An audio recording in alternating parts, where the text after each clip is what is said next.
estaba poniendo eso. Eso es que está lavando la ropa. Ah, está. Bueno, listo, vamos a arrancar. Esta clase que tenemos hoy es la clase que tiene que ver con violencia y adicciones. Es una clase que había quedado pospuesta y yo le mandé, en realidad le subí el Classroom como dos veces esta clase. En la primera le subí material teórico, un material de consulta más que nada, y en el segundo, que fue ayer, le subí el PowerPoint, que es el que vamos a ver hoy, que se lo mandé en PDF como le mando siempre, y le sumé unos documentos más que están buenos, que trabaja un poco de alcoholismo y eso. ¿Sí? Entonces, hoy vamos a ver un poco de violencia y adicciones. Yo, antes de comenzar a hablar específicamente de la relación de violencia con las adicciones, quiero hacer una introducción de hablar un poco de adicciones. Esto es lo que yo doy en el curso de operador y lo doy también en el curso de familia. ¿Sí? Entonces, nosotros cuando hablamos de adicciones, lo primero que tenemos que entender es la palabra, ¿qué significa adicto? ¿Qué significa adicción? Siempre, hace años que doy el curso siempre doy el mismo ejemplo. Nosotros cuando íbamos a la escuela aprendíamos factores bióticos y abióticos. Bióticos eran los que tenían vida y abióticos los que no tenían vida. Quiere decir que la A actuaba como negación, significaba no. En adicción sucede lo mismo. Dicción tiene que ver con decir, ¿sí? Vieron cuando una persona dice tiene problema de dicción. La adicción tiene que ver con el decir, con la palabra, ¿sí? Cuando yo digo adicción, lo que estoy diciendo es no decir, ¿sí? Es como que se niega la palabra.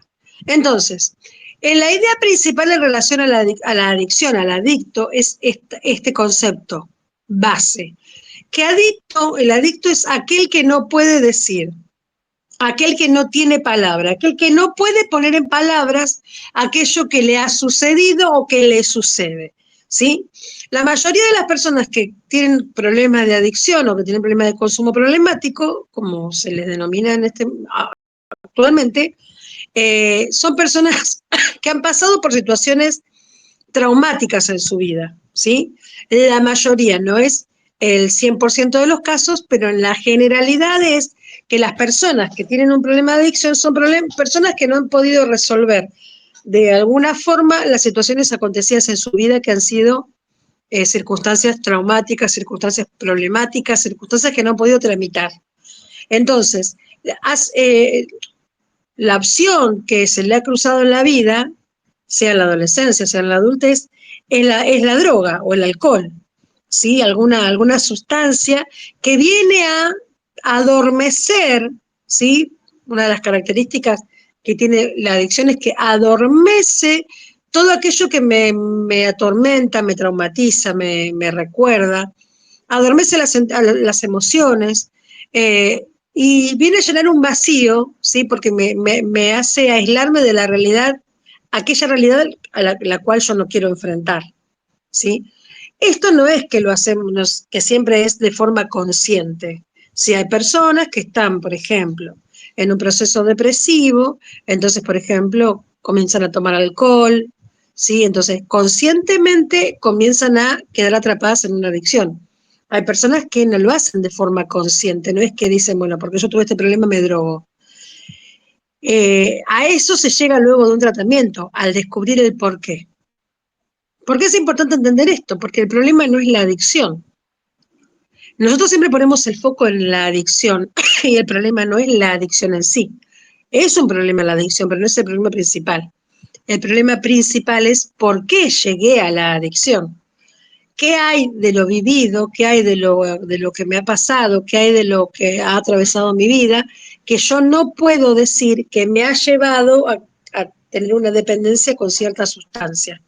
¿Sí? Entonces, la adicción es un problema, pero termina siendo el problema secundario o un problema mayor, que es el que hay que develar a través de un abordaje terapéutico. Muy bien, entonces, en resumidas cuentas, adicción tiene que ver con no decir. Y la adicción también remite a la época de los griegos, que tenía que ver con la esclavitud. Todo adicto es esclavo de su adicción. Todo adicto cree que maneja la adicción, pero es mentira, es un esclavo de lo que consume, ¿sí? Es el gran engaño de la droga, bueno, en sí no de la droga solamente, de cualquier adicción. La adicción al cigarrillo, la adicción al juego, la adicción al sexo, la adicción, cualquier tipo de adicción.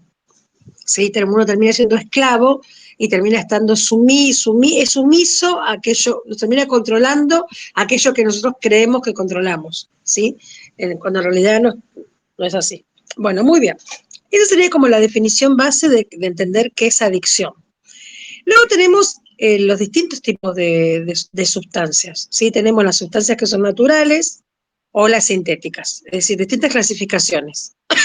Naturales, por ejemplo, la marihuana, ¿sí? El tabaco, ¿sí? Que son naturales, no tienen un proceso, el tabaco, bueno, ya tiene un proceso químico, pero, por ejemplo, la gente que fuma tabaco es algo natural, igual que la marihuana, que la plantan y la fuman. Sintéticas, la más conocida es la cocaína, pero bueno, tenemos todas las pastillas, todo lo que tenga que ver con los fármacos, son drogas de origen sintético, ¿sí? Luego tenemos, bueno, las que son consideradas legales o ilegales. Dentro de las legales ya sabemos que está el alcohol y está el cigarrillo, ¿sí? Que son sustancias o productos que producen adicción, pero son legales. E ilegales, bueno, la cocaína, la marihuana, bueno, ahora por ejemplo tenemos la ley de cannabis, eh, pero bueno, las que son los ácidos, ¿sí? Son drogas que son ilegales. Luego tenemos aquellas que, bueno, después se clasifican también los distintos tipos de sustancias según el efecto que producen en el cuerpo, ¿sí? Tenemos las drogas, todo esto lo tienen en el Power ustedes, ¿sí? Las drogas que son depresoras, es decir, que lo que hacen es enlentecer, hacer más lento el funcionamiento cerebral, ¿sí? Es como que te adormecen, ¿sí? Que te bajan, ¿sí? Que lo que hacen es provocar, al bajar el nivel de funcionamiento cerebral, lo que hace es desinhibir y bajar lo que se llama el freno inhibitorio. El freno inhibitorio está en la parte frontal. Es el que justamente se llama freno inhibitorio porque es el que nos marca el límite, es el que nos dice que estamos en riesgo. Entonces, cuando uno toma este tipo de sustancias, lo que hace es enlentecer el procesamiento cerebral, no responde a nuestros reflejos de la manera normal y se pierde autoridad, por decirlo de alguna manera, lo que es el freno inhibitorio, ¿sí? Esto es importante porque vamos a ver qué relación tiene esto con la violencia específicamente. Dentro de las drogas depresoras o de lo que son las sustancias que provocan este efecto en el sistema nervioso, tenemos el alcohol, primero que nada, los ansiolíticos, ¿sí? Por ejemplo, una persona que está en un proceso de ansiedad, en un cuadro de ansiedad, por ejemplo, se le medica con ansiolíticos para descenderlo, para bajarles el nivel de ansiedad, ¿sí? Todos aquellos que tengan que ver para pastillas para dormir, por ejemplo, ¿sí? Son depresoras. La heroína, que es una droga que se consume mucho en Estados Unidos, en Argentina es una de las drogas más caras que hay. La, la morfina, ¿sí? Que es, por ejemplo, cuando una persona está enferma y tiene mucho dolor, se le administra morfina porque duerme totalmente el sistema nervioso y uno pierde la sensación, la sensibilidad, ¿sí? Entonces, lo que hace es que no sientas dolor. Esas son las depresoras. Dentro de esas tenemos la principal, que es el alcohol, que es como lo que más común tenemos nosotros en lo cotidiano. Luego tenemos las drogas estimulantes.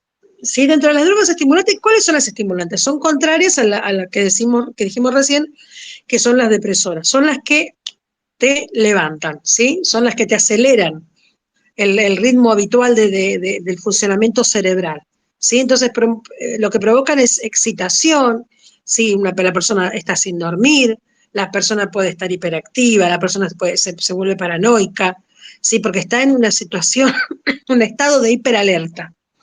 Dentro de esas está, por ejemplo, la más conocida es la cocaína, ¿sí? Que es un estimulante, y las anfetaminas.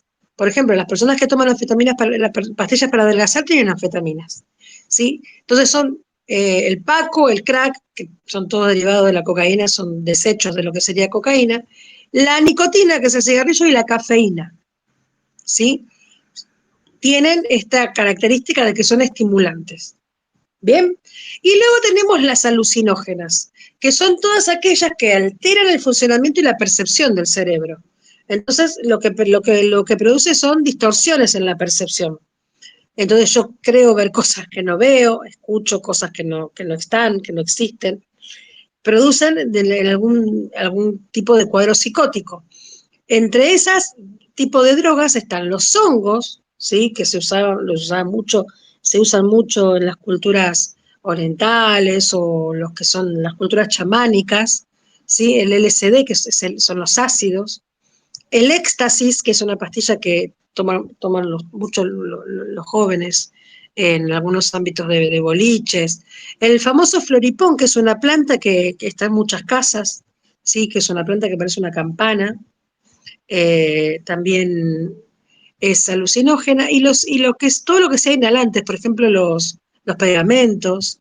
Hace muchos años, no digo 30 años, pero hace 10 años atrás, antes de que tuviera tanto auge el Paco, lamentablemente, los chicos de la calle, los que estaban en situaciones más vulnerables, lo que hacían era jalar, ¿sí? Ustedes los veían con la bolsita, con el pegamento, el poxirram, y lo que hacían era jalar.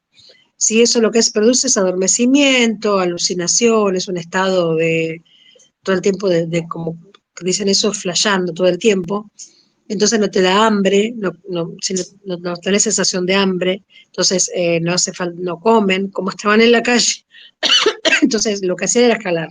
Luego, lamentablemente, se comenzó con la producción de lo que es el Paco, y el Paco, que es económico y es súper adictivo, y terminó reemplazando a lo que era este hábito de jalar el pegamento en su momento, ¿sí? Entonces, tenemos los tres tipos de consumos, digamos, de drogas depresoras, de drogas estimulantes y de drogas alucinógenas. ¿Bien? Cualquier cosa me dicen, ¿eh? Muy bien. Ahora, cuando yo hablo de adicciones, hablo de un proceso. Nadie se hace adicto de un día para el otro, ¿sí? Y esto es importante también tenerlo en cuenta. Hay etapas. Ustedes van a encontrar en el PowerPoint que lo tienen como con colores verde, amarillo y rojo. ¿Sí? Como, por ejemplo, el verde tiene que ver con el uso. El uso tiene que ver con lo cotidiano. Todos tenemos un uso de algún tipo de sustancia. Por ejemplo, todos nos tomamos un vaso de vino cuando comemos un asado o nos tomamos una cerveza o alguna vez fumaron un cigarrillo de marihuana. Eso tiene que ver con el uso. O toman una pastilla quizás para dormir cada tanto. ¿Sí? Eso es el uso. Todos hacemos uso de algún tipo de sustancia en algún momento, nos tomamos un calmante, pero ese uso no genera una dependencia, lo tomo eventualmente y no dependo de eso para vivir. Si no es que yo me tengo que tomar todos los días una cerveza, o me tengo que tomar todos los días una pastilla para dormir, o tengo que tomar todos los días, fumamos cigarrillo para sentir que estoy bien. Entonces, está en verde porque tiene que ver con dentro del parámetro de lo normal. ¿Por qué? Porque todo el mundo puede tener un uso, ¿sí? En la definición que ustedes tienen dice, consumo en pequeñas cantidades que aún no ocasiona graves trastornos ni en el comportamiento ni en la salud, ¿sí? Podemos tener uso, pero si yo comienzo ya no tomo un vaso de vino solamente cuando me voy a comer un asado. Ya todos los días me gusta tomar un vasito de vino. Y si no me tomo un vasito de vino es como que la comida no tiene el mismo sabor, pongámosle. Ya comienzo a entrar en una alerta, que sería el amarillo. ¿Sí? A mí el amarillo me dice que es alerta, ¿no es cierto? Entonces, allá entro en el abuso. El abuso tiene que ver ya con un consumo problemático, que ya comienza a tener secuelas o consecuencias negativas en mi cuerpo y en mi relación con los otros. ¿Sí? Entonces, ya necesito que me compren el vino, no me tomo, no es que me emborracho, me tomo 10 botellas de vino, pero necesito todos los días tomarme ese vasito. Es como que ya comienza a haber un esbozo de que yo estoy necesitando eso para poder disfrutar, entre comillas, de determinados ámbitos. o para poder funcionar socialmente, ¿sí? Hay gente que, por ejemplo, se fuma un cigarrillo, un porro a la mañana como para levantar y arrancar el día, ¿sí? Entonces es como que si no fuma eso, no, no funciona socialmente. Entonces andamos en el abuso. Y cuando ya entramos en el rojo del danger, como diríamos, del peligro total, estamos hablando de la dependencia. Entonces venimos en una etapa, en 3 etapas: uso, abuso y dependencia. La dependencia tiene que ver con el consumo formal, es decir, con aquel consumo que se volvió parte del estilo de vida de la persona, ¿sí? Y que necesita ese consumo para realizar las actividades diarias. Y el consumo y la dependencia lo que implica es que yo pienso en consumir, ¿sí? Mi pensamiento está enfocado en ese consumo. No es que yo hago otras cosas, yo me levanto y pienso que quiero hacer eso, y mi vida comienza paulatinamente a girar en torno de eso que me tiene atrapado, de esa adicción, sea la cocaína, sea el alcohol, sea la marihuana, sean las pastillas. Me duele algo, necesito tomar las pastillas, es como que dependo, se genera la dependencia. Y hay 2 tipos de dependencia que ahora lo vamos a ver. Ahora, esta dependencia ya produce un deterioro físico, un deterioro cognitivo, un deterioro en las emociones y un deterioro en el contexto social. Que eso lo vamos a ver ahora en el modelo ecológico. ¿Sí? ¿Hasta acá vamos bien? Por la duda me dicen. Muy bien. Hay 2 tipos de dependencia. ¿Sí? Tenemos la dependencia física y la dependencia psíquica. Y esto es fundamental que lo entendamos. La dependencia física tiene que ver con esto que decíamos nosotros hace un ratito, que la sustancia genera dependencia en el sistema nervioso. ¿Por qué? Porque es un químico. Al ser un químico produce que mi cerebro dependa de eso para funcionar, ¿sí? Entonces, esa es la dependencia física. Mi cuerpo me pide ese químico que tiene esa sustancia. Nosotros vemos que hay muchas personas que hacen de rehabilitación, sí, que se internan en granjas, en comunidades, en distintos sistemas donde se hace tratamiento para el consumo problemático, y las personas están 2 o 3 meses y se desintoxican, ¿sí? ¿Qué pasa? Cuando vos entras a internarte, entras automáticamente en una abstinencia, es decir, hay 0 consumo. No se puede consumir nada de lo que vos consumías. Abstinencia total, abstinencia 0.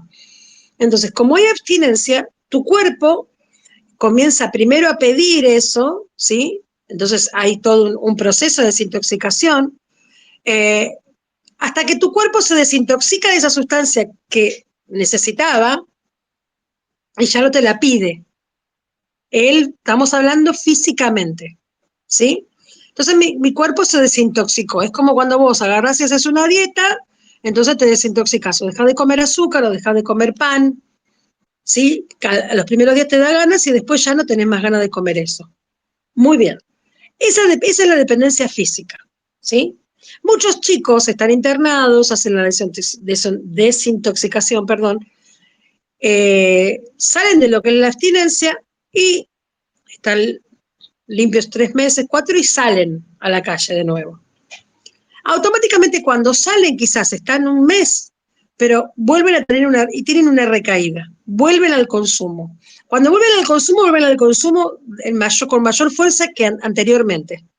Ahora, ¿por qué si yo estoy desintoxicado, si yo me desintoxiqué y a mí ya el cuerpo no me pide esa sustancia, o ese químico que tenía esa sustancia, ¿por qué vuelvo a consumir?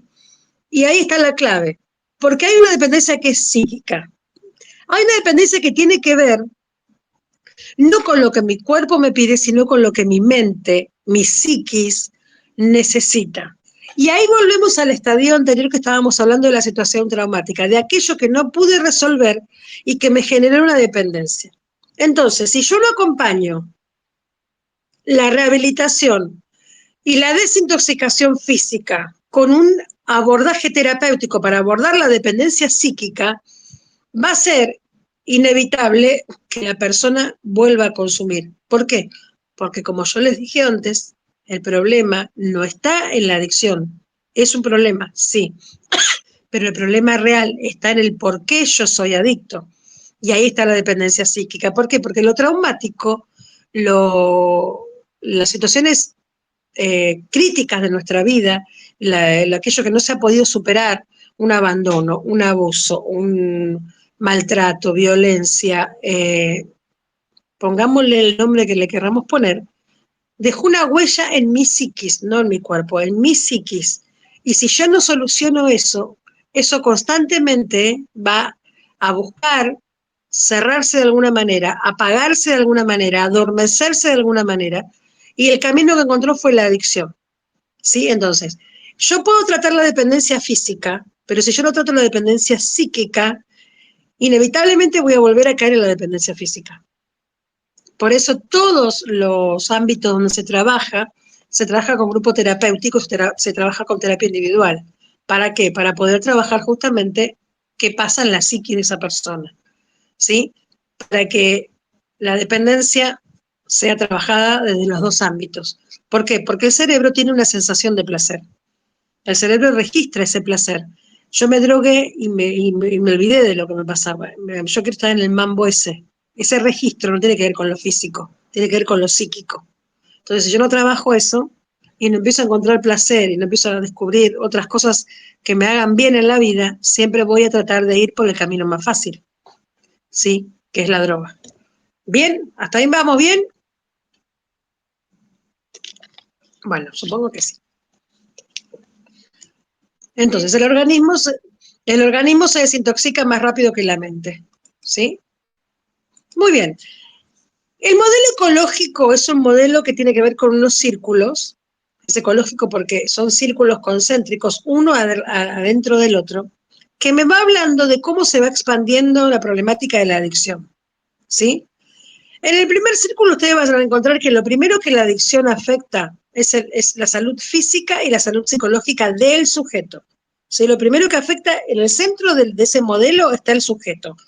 Lo primero que la droga va a afectar, o la adicción X que fuere, va a afectar al sujeto en su individualidad, ¿sí? Su cuerpo y su mente, sus afectos, sus emociones, ¿sí? Y luego las dificultades o la afectación se comienza a abrir, se comienza a ampliar ese círculo, digamos, de afectación. Ya no es solamente el sujeto, sino que se empieza a afectar el grupo primario, el primer círculo que está alrededor de esa persona, que sería la familia, ¿sí? Se comienzan a tener problemas con su familia, con su pareja, con sus hijos. Primer círculo. Luego, eso no es que solamente queda ahí, termino con problemas conmigo, con mi salud y con mi familia, no. Si yo no lo trato, se comienza a ampliar el problema, ¿sí? Y pasa al segundo círculo, que son las relaciones sociales secundarias. ¿Qué son? Son los amigos, el estudio, el trabajo, ¿sí? Todos los ámbitos sociales donde la persona se desarrolla fuera del contexto familiar comienzan a ser afectados también por el consumo de esa persona. Entonces, primero es afectada la persona, luego es afectada el círculo primario que es la familia, luego es afectado el círculo secundario, sí, amistades, trabajo, estudio, para luego terminar en el círculo terciario que ya tiene que ver con los problemas mayores, que ya son conflictos con la ley y que puede terminar o en la muerte, o preso, o en un psiquiátrico, ¿sí? Entonces, el problema comienza por una persona, pero termina siendo como una onda expansiva que se termina expandiendo siempre hacia su alrededor. El adicto dice, no, el problema es mío, el problema yo lo manejo, ustedes que se meten, el problema lo tengo yo. No, el problema no es de él, el problema es de todo el entorno. Termina siendo un problema de todo el entorno. Muy bien, ahora veamos. ¿Qué pasa cuando uno consume drogas o cuando consume alcohol? Y acá ya vamos a entrar un poco más en entender cómo esto afecta a las relaciones y por qué lo relacionamos con la violencia. La adicción está relacionada directamente con la violencia y con los conflictos con la ley. Nosotros lo vemos permanentemente con los chicos, con los motochorros, con las situaciones de robo. Hay una íntima relación entre los conflictos con la ley y las adicciones. Entonces, cuando hay un consumo problemático, lo primero que hay es una incapacidad de controlar los impulsos, ¿sí? Entonces, la persona, debido al consumo, y ahora vamos a ver que no justifica el consumo de la violencia, no está, digamos que no es la única justificación. No se puede amparar a una persona en decir, porque consumo soy violento. No, hay toda una estructura de base y lo que hace el consumo es potenciar esa violencia. Entonces, la persona comienza a tener falta de control de sus impulsos. Por esto que yo les decía del freno inhibitorio. ¿Sí? La persona no tiene control del daño que puede llegar a hacer, no registra, ¿sí? Porque no tiene control de sus impulsos. Entonces puede tener comportamientos violentos, ya sea hacia su pareja, ¿sí? O hacia cualquier otro miembro de la familia. Esto pasa mucho con los que consumen alcohol. Ahora vamos a hablar, ¿por qué vamos a hablar un poco más de alcohol que de drogas en sí? Porque el alcohol es como lo que es más cotidiano en los hogares, en los esposos, las parejas. El comportamiento que se comienza a desajustar, ¿sí? Entonces ya hay un desequilibrio de la conducta. Entonces, comienza a haber, además de esas conductas de impulsos, de no poder controlar sus reacciones, comienza a haber alrededor también otra suma de conductas que también son violencia. Sí, porque nosotros relacionamos con la violencia física solamente, pero nosotros desde el inicio del curso que estamos hablando de que violencia hay un montón de tipos de violencia. Entonces comienza a haber estafas, mentiras, ¿sí? Ocultamientos, manipulaciones, amenazas, eh, comienza a faltar plata, comienza a llegar a cualquier horario, comienza a no venir a la casa. Entonces comienza a haber un desajuste a nivel social, sí, que también tiene que ver con conductas violentas, que están asociadas con ese consumo, ¿sí? Entonces, mienten, estafan, engañan, manipulan, todo en función de qué quieren consumir, ¿sí? O del consumo que están teniendo. Eso sumado a si hay ya conductas violentas en relación a lo físico por esta falta de control de los impulsos. Esta situación lo que va a generar es que se deteriore la persona, obviamente, físicamente, pero ya comienza, a causa de estas conductas, como decíamos en el modelo ecológico, a romperse las relaciones con su entorno, ¿sí? Con la pareja, con los hijos. Tienen rupturas con sus relaciones, pueden tener denuncias, ¿sí? Comienzan a incumplir con los compromisos familiares y comienzan a incumplir con los compromisos laborales.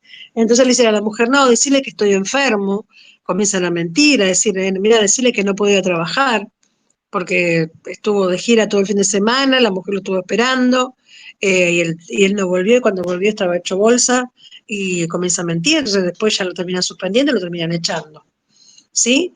Puede tener la adicción una comorbilidad con los trastornos mentales. Es lo que se llama patología dual.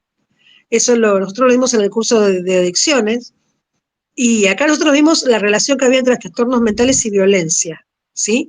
Entonces, hay una relación entre trastornos mentales y adicciones, que se llama patología dual, que si ustedes quieren yo después les voy a compartir ese PowerPoint para que lo tengan, y digamos que de forma paralela entonces hay una relación con la violencia, ¿sí? Entonces, en lo que dice la relación que hay entre trastornos mentales y abuso de drogas, o lo que se llama patología dual, es que hay un 50% de las personas que padecen trastornos mentales que tienen una cierta dependencia de las sustancias.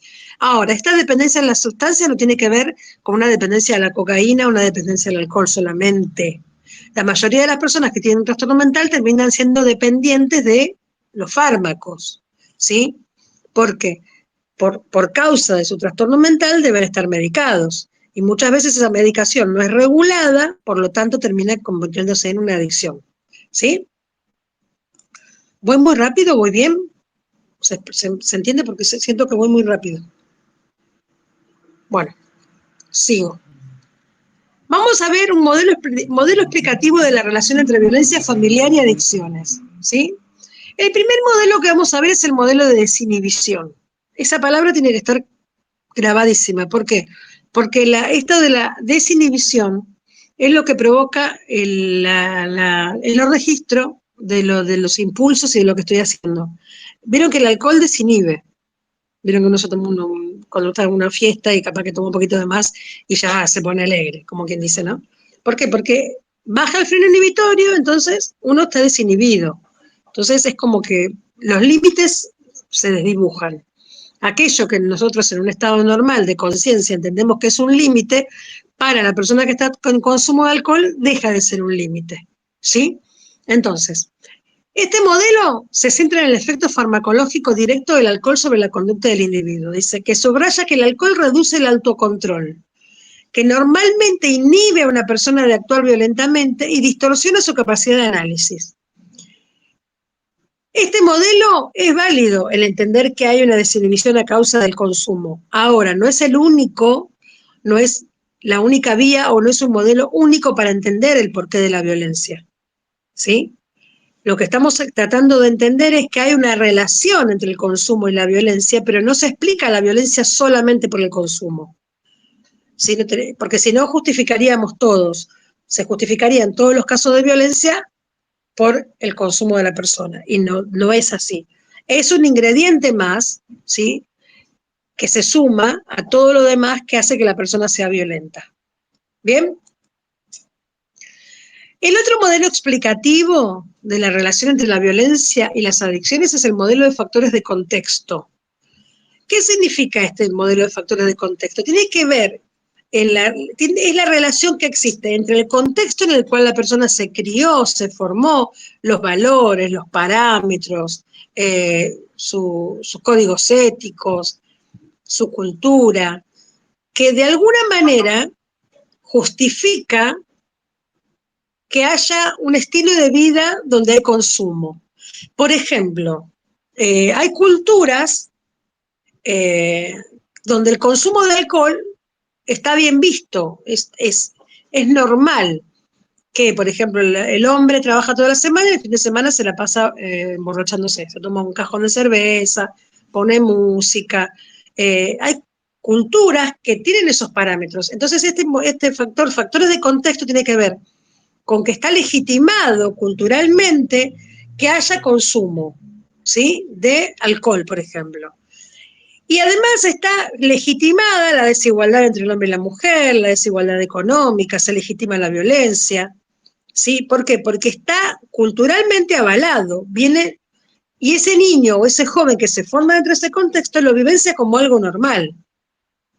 Entonces, para ellos, la violencia del consumo no tiene nada de malo. ¿Por qué? Porque es el parámetro o son los modelos de vida o los modelos familiares que han aprendido, ¿sí? Entonces, también este modelo no justifica la violencia.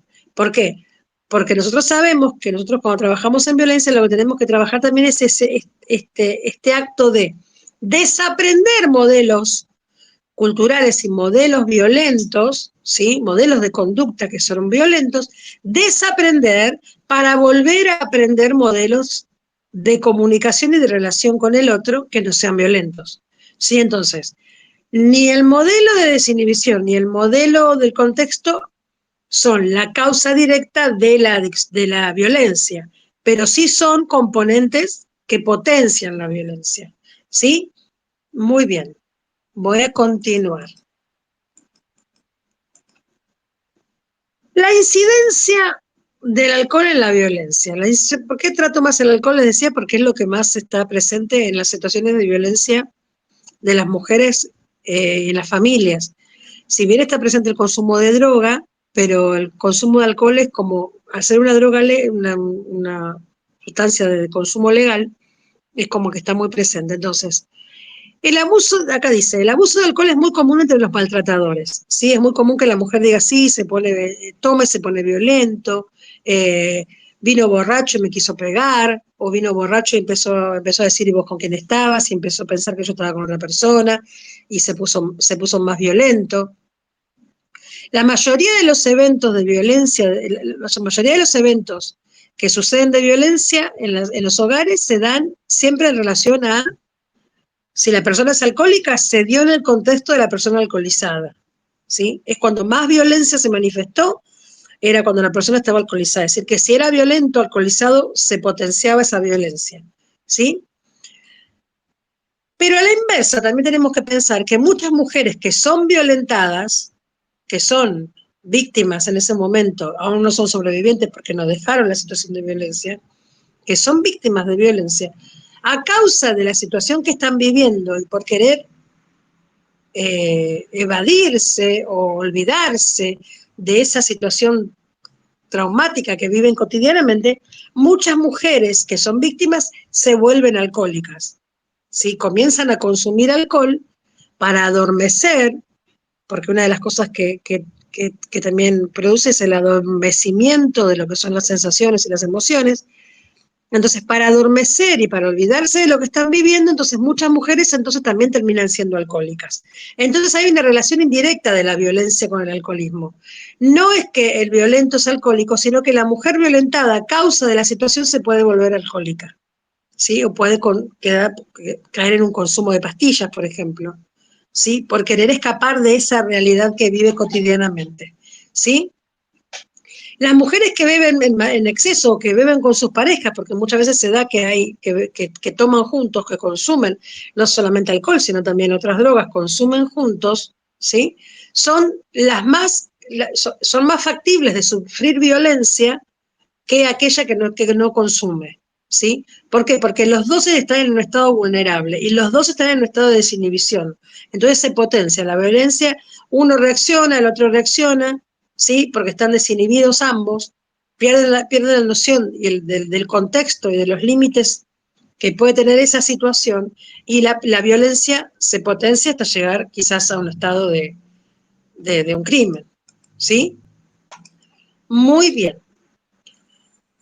Muchos agresores habían consumido alcohol antes de la agresión, ¿sí? No es que se volvieron agresivos por el alcohol, ya consumían alcohol o ya eran agresivos. El alcohol aparece sobre todo en episodios de agresión sexual. Y esto lo vemos muy nosotros cotidianamente, a veces en las noticias, que vemos que porque uno de los apartados acá dice que las mujeres que se hallan bajo el efecto del alcohol son consideradas, entre comillas, víctimas fáciles, ¿sí? Porque están desinhibidas, porque perdieron la conciencia del lugar, del espacio. Entonces, el alcohol potencia esta desinhibición y las hace más factibles de ser víctimas de violencia sexual y a la vez hace al hombre más agresivo sexualmente, ¿sí? Entonces, el alcohol hace que la violencia se potencie y hace que la posibilidad de ser víctima también sea más potente en relación a lo sexual potencialmente. Lo vemos en los boliches, lo vemos en las situaciones en que se ha denunciado violaciones, que muchas veces está de por medio el alcohol. El alcohol no justifica, el alcohol es el componente que potencia esta desinhibición y que hace que la persona se sienta libre de poder hacerle al otro lo que quiere, ¿sí? Muy bien, continúo. La violencia y el uso de alcohol y otras drogas son problemáticas que se vinculan en un proceso circular, es decir, no está una antes, no es causa-efecto, que sería lineal, ¿sí? Cuando es una relación lineal es causa-efecto. Esto es una relación circular, es decir, que no tiene principio ni fin. Yo no puedo decir primero fue violento y después fue alcohólico, o primero fue alcohólico y después se puso más violento, sino que circularmente se retroalimentan, ¿sí? Se retroalimenta la violencia con la adicción y la adicción se alimenta de la violencia. ¿Por qué? Porque la persona siente que cuando se droga se envalentona, siente que puede hacer cualquier cosa, entonces se potencian unas a otras. Por eso es una relación circular y no lineal, ¿sí? La violencia puede conducir al consumo de drogas como medio para enfrentar pérdidas cercanas, ¿sí? O, o potenciar, por ejemplo, acciones delictivas, ¿sí? Nosotros sabemos que hay una relación entre el consumo de drogas, ¿por qué? Porque es lo que yo les decía recién, envalentona, hace creer que uno tiene cierta omnipotencia, ¿sí? Entonces necesitan consumir para poder sentir esa sensación y tomar acción sobre aquello que quizás en otro estado no lo harían, ¿sí? Los trastornos por consumo de alcohol se asocian significativamente con la perpetración y victimización de la violencia de pareja. Y en el caso de niñas y niños y adolescentes, la violencia en la familia se asocia con problemas de depresión, estrés postraumático, trastornos de la alimentación, comportamiento suicida, aislamiento social, consumo de alcohol y consumo de drogas. Ahí estamos hablando ya, primero hablábamos de la relación de pareja, pero dentro de esta familia hay niños. Entonces lo que nos está diciendo es que el consumo de algún tipo de sustancias por parte de uno de los miembros de la familia que produce una acción violenta sobre el otro, potencia la acción violenta sobre uno de los miembros, a la vez repercute sobre el entorno familiar que son los hijos, ¿sí? Que también son violentados, que también se crían en un contexto de consumo y que pueden terminar con consumo de alcohol y drogas, con trastorno de alimentación, con situaciones de estrés postraumático por haber vivido situaciones muy violentas que los han traumatizado y que reviven a través de situaciones cotidianas y pueden terminar también con conductas suicidas, ¿sí? Todo a causa de este círculo, ¿sí? De violencia y de consumo que se da dentro del entorno familiar. ¿Bien? Bueno, ¿tienen alguna pregunta, algo? Me dicen, ¿están ahí ustedes? Muy bien, continúo. Ya que no me contestan, continúo. Se entiende que el alcohol y las drogas son factores de riesgo, ¿sí? Factores de riesgo. Y ahora yo quiero a ver si lo tengo acá, si lo puse en el PowerPoint. Sí. Atención. Se entiende que las drogas y el alcohol son factores de riesgo. ¿Por qué? Porque reducen el umbral de inhibición, ¿sí? Y que la combinación de modos violentos para la resolución de conflictos, ¿sí? Suele aumentar el grado de violencia y su frecuencia. Entonces, esto es algo que también es importante en adicciones. Y lo vamos a tomar también en violencia, que también creo que lo hablamos al principio del curso. Al principio hay un abuso, tomémoslo con la adicción, un abuso, y no hay tanta frecuencia. Voy tomando, voy de vez en cuando, de vez en cuando, de vez en cuando, hasta que lo comienzo a hacer más seguido, es decir, ya hay una dependencia todos los días y con mayor intensidad. Entonces hay mayor frecuencia y mayor intensidad. Lo mismo, hay un paralelismo con la violencia. La violencia comienza con una puteada, con un gesto, y se comienza a hacer con mayor frecuencia y comienza a tener mayor intensidad. Termina con golpes, ¿sí? Y puede terminar con un femicidio. Entonces, hay una relación directa entre la frecuencia y la intensidad de la violencia y la frecuencia y la intensidad del consumo, ¿sí? Sí, bien hay también claramente personas que no consumen, que no son alcohólicas y son violentas, ¿sí? Como también hay personas que consumen y no son violentas. No quiere decir que hay una relación directa, violencia-consumo. Hay personas que toman alcohol y no son violentas. Y hay personas que no toman alcohol y son violentas, ¿sí?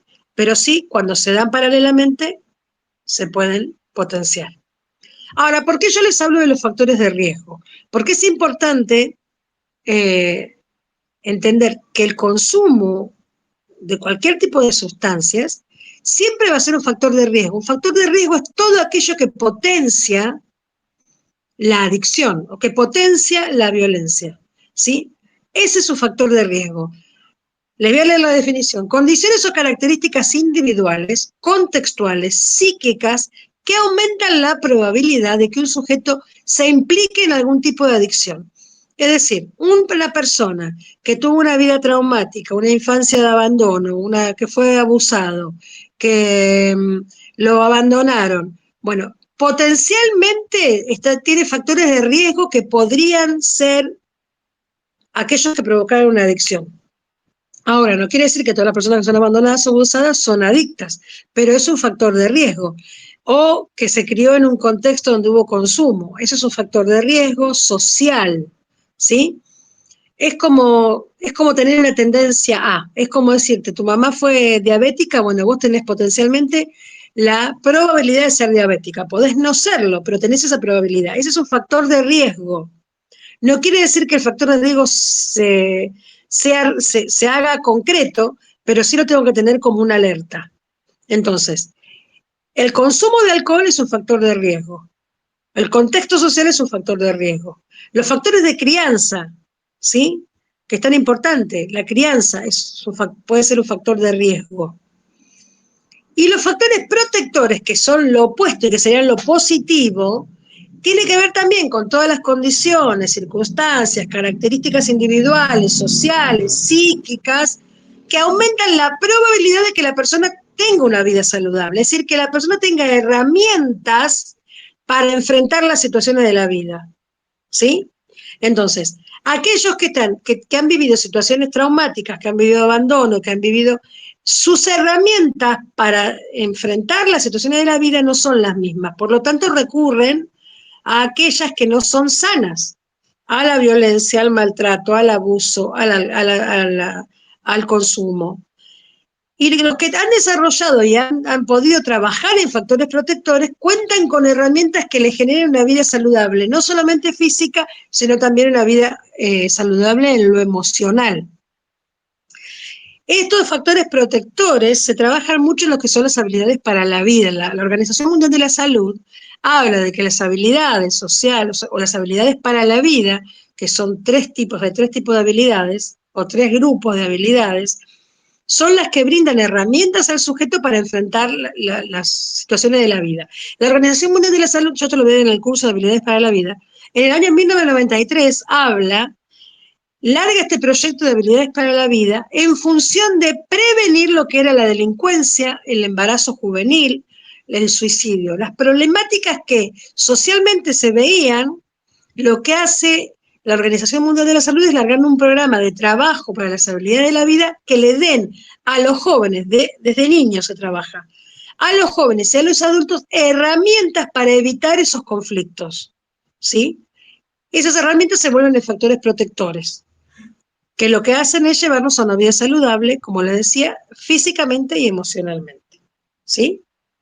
Muy bien, entonces, factor de riesgo, factor saludable. Todo lo que sea consumo tiene que ver con un factor de riesgo que potencia la violencia. Dentro de los factores de riesgo tenemos los asociados a la persona, el sexo y la edad. Es importante, no es lo mismo consumir a los 40 que consumir de adolescente. No es lo mismo el consumo en las mujeres que el consumo en los hombres, ¿sí? Porque la mujer siempre tiene mayor riesgo de ser ultrajada, es más vulnerable, hay mayor promiscuidad para la mujer porque la mujer por droga se prostituye, es abusada.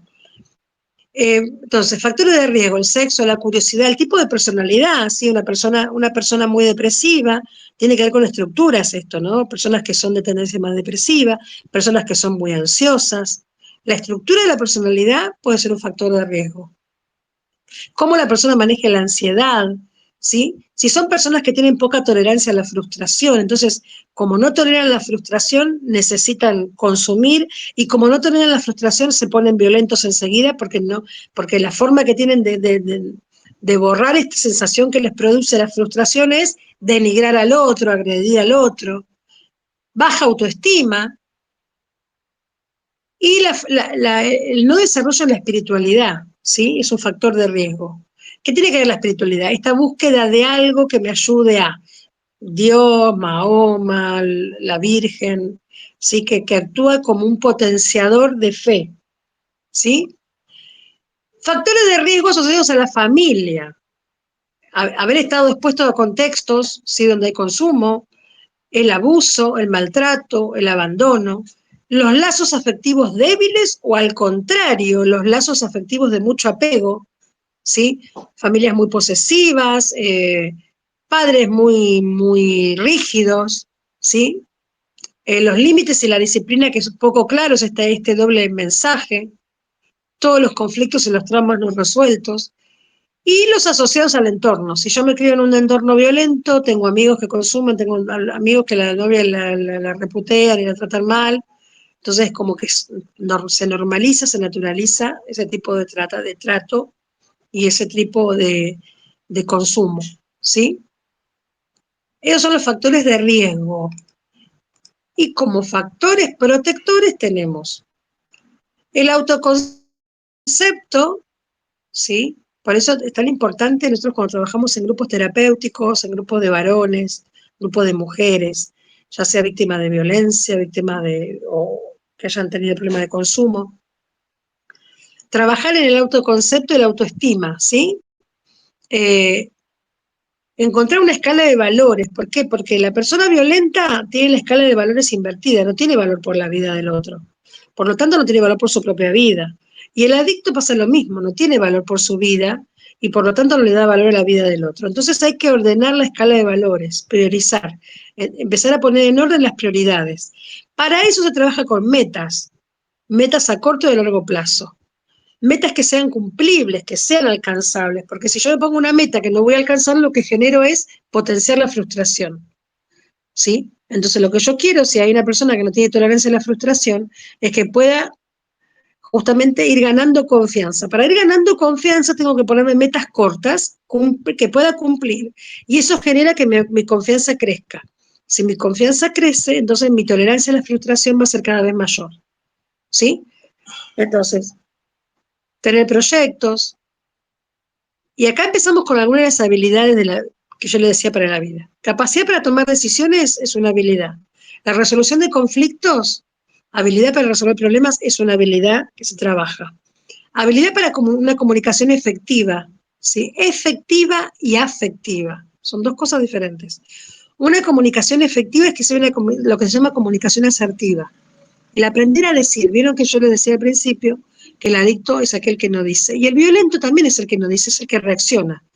El violento va al acting out, ¿sí? El violento va al acto y no dice las cosas, ni procesa lo que quiere, lo que le pasa, sino que va al acto directo. Entonces, la comunicación efectiva tiene que ver con la comunicación asertiva, aquella que es puntual para ese momento, encontrar las palabras justas y la forma de poder decir.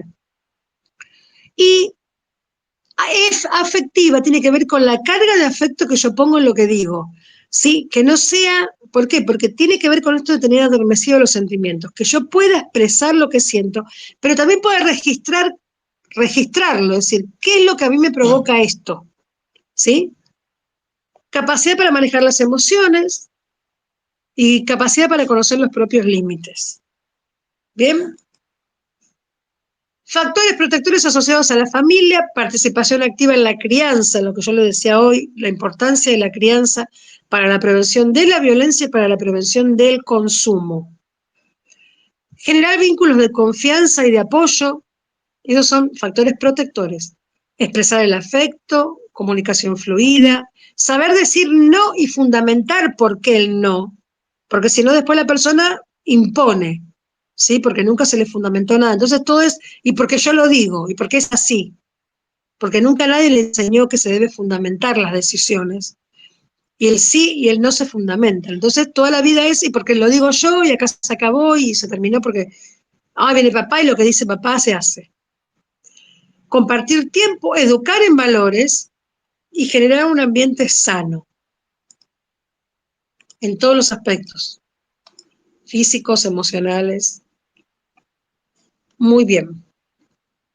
Ya estoy terminando, les voy a leer una frase que está acá al final que dice los rotos, de Ben Clark. Dice, todas las divisiones son mentira, salvo la que divide los cuerpos en dos grupos incomprensibles entre sí. Aquellos que se han roto y los que no. Los rotos no pedimos demasiado. Que se los quiera, sí. Que los que no han vivido la fractura tengan paciencia. Me encanta esta frase. Se la vuelvo a leer. Pensémoslo en la violencia, pensémoslo en la adicción. El que está del otro lado, ¿no? Dice, todas las divisiones son mentira, salvo la que divide los cuerpos en dos grupos. Aquellos que se han roto y los que no. No, aquellos que dicen, nada, yo. Los rotos no pedimos demasiado. Que se nos quiera, sí. Que los que no han vivido la fractura tengan paciencia. Entonces, qué importante que es, ¿no? Yo lo pienso mucho en esto de la cuestión de la adicción.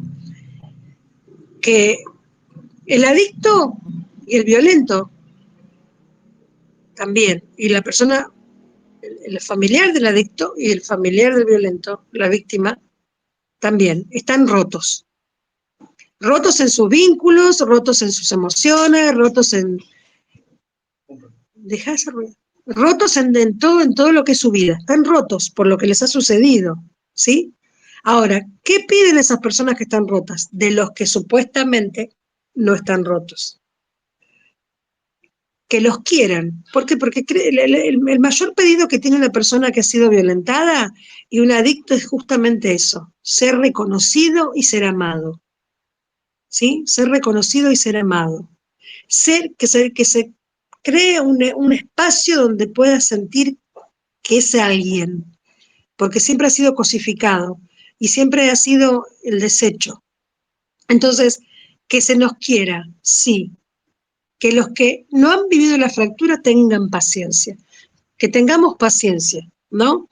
Que nosotros podemos tener paciencia con todas las problemáticas que nos tocan escuchar, contener, quizás vivir, sí, porque estamos hablando con gente que está rota y que quizás también nosotros estuvimos rotas en algún momento y que nos pudimos reconstruir, ¿no? Pero que también nos hemos reconstruido en función de que hubo alguien que nos tuvo paciencia y alguien que nos quiso, alguien que nos reconoció y alguien que nos contuvo y nos dio un lugar, que nos alojó en un lugar, nos alojó, nos dio un espacio, nos abrigó y hizo que esas rupturas, esos quiebres en nuestra vida se pudieran restaurar. Entonces lo mismo tenemos que hacer nosotros.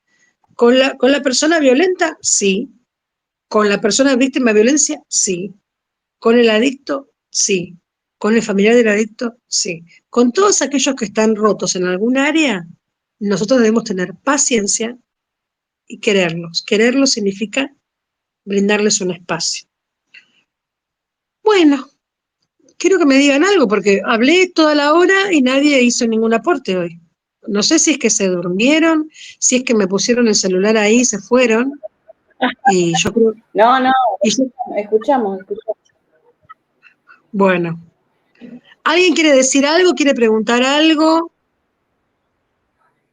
No, yo por mi parte es muy entendible el tema y bueno, por ahí es medio difícil eso en cuanto al alcohol y eso de la parte desinhibir, porque creo que todos en algún momento caemos en eso, o sea, de necesidad de tomar algo como para sentirte, no sé, más arriba, por ahí, no haciendo abuso, obviamente, o sea, un uso que necesitas sí o sí para divertirte, por ahí tomar algo.